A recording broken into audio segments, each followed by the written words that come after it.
Oh, he lives, he's risen from the grave. Victorious, our Savior reigns. Oh, yes, he reigns. He rose, the stone is rolled away. Forever our Redeemer lives. Oh, yes, he lives. Jesus Christ crucified. LCC, welcome back to another episode of Spirit and Truth, where we get to unpack the biblical truth behind the songs that we sing together, and where I get to share with you the spirit behind why we choose these songs for our worship services. Today's song is Yes, He Lives, written and performed by Hannah Hobbs and Alexander Pappas. This song was first introduced to LCC leading up to Easter a year ago in 2023, and has become one of our favorites to worship and adore Jesus for the power and victory in his resurrection. I've said this before, our church loves to sing about the resurrection, and rightly so. What better event in the history of creation to rest our hope and victory on than the resurrection of Jesus Christ? This song is simple in its layout. It's full of energy and tempo, and each verse spells out a different moment in the Passion story. Verse 1, the broken and forsaken king on Good Friday, killed alongside criminals.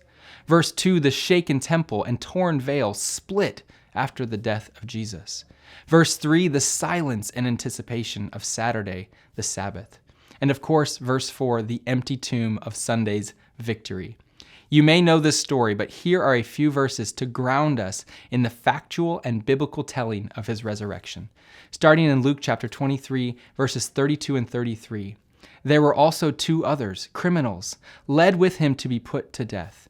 And when they had come to the place called Calvary, there they crucified him and the criminals, one on the right hand and the other on the left.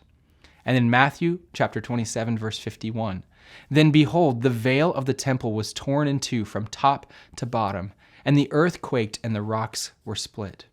Then in John chapter 20, verse 1, now the first day of the week, Mary Magdalene went to the tomb early, while it was still dark, and saw that the stone had been taken away from the tomb.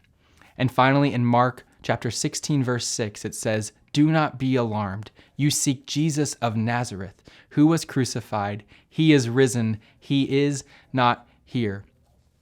And of course, through the chorus of the song, we celebrate and shout this very truth.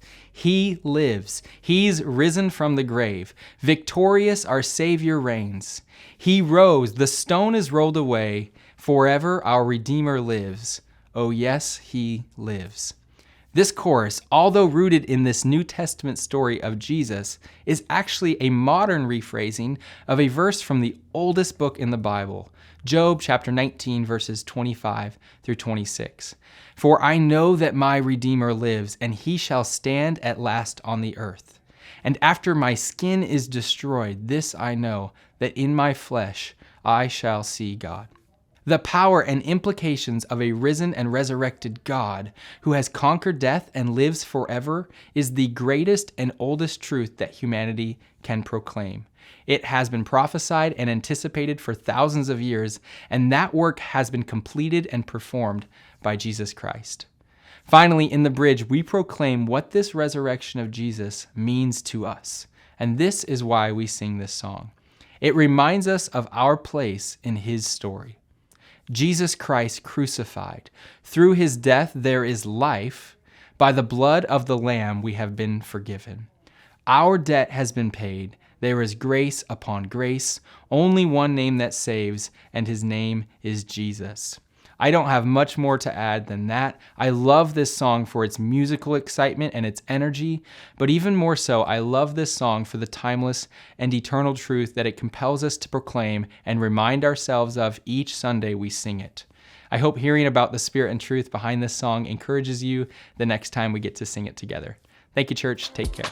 Hey, church fam, if you like this content, be sure to let us know in the comments below. You can find the rest of this series on our YouTube channel or on our website, and be sure to follow our socials so you know when we post new videos. Take care.